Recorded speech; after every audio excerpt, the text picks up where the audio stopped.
So the Oakland Museum of California is right here in downtown Oakland, right across the street from Lake Merritt in the heart of the city. And we're a really unusual museum. We're multidisciplinary, so it is the art, history, and natural sciences of California. So we're the Oakland Museum where we're located, but the scope of our programming and collections is all of California. And we have the largest repository of California art, history, and natural sciences anywhere, with over 2 million artworks, artifacts, photographs, documents, and specimens.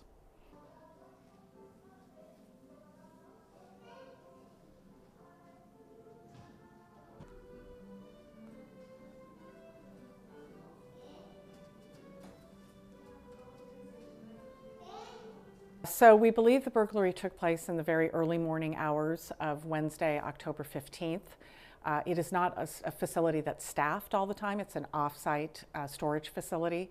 And our collection staff came in the morning of the 16th, that Thursday, and discovered that there had been an intrusion. And I was called right away, rushed over to the facility.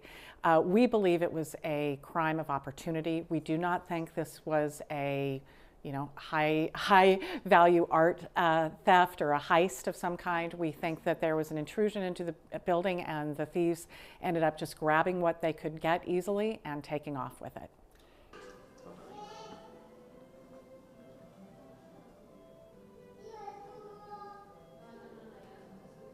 So they did take some items that do have very important historic value, namely several native California baskets, some really beautiful jewelry by a mid-century California jewelry maker, some scrimshaw whalebone artifacts, but they also grabbed historic memorabilia like political pins and athletic awards and things that just were probably in people's attics, but they wanted to share their story at a time when the museum really was widely collecting just the story of everyday people.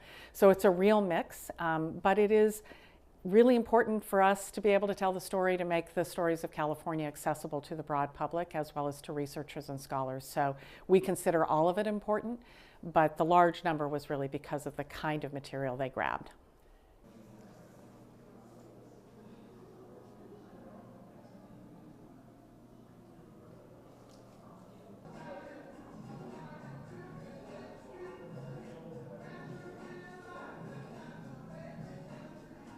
Well, luckily we're working very closely with OPD, the Oakland Police Department, and the FBI, because stealing from a museum is a federal crime and they have an art theft unit.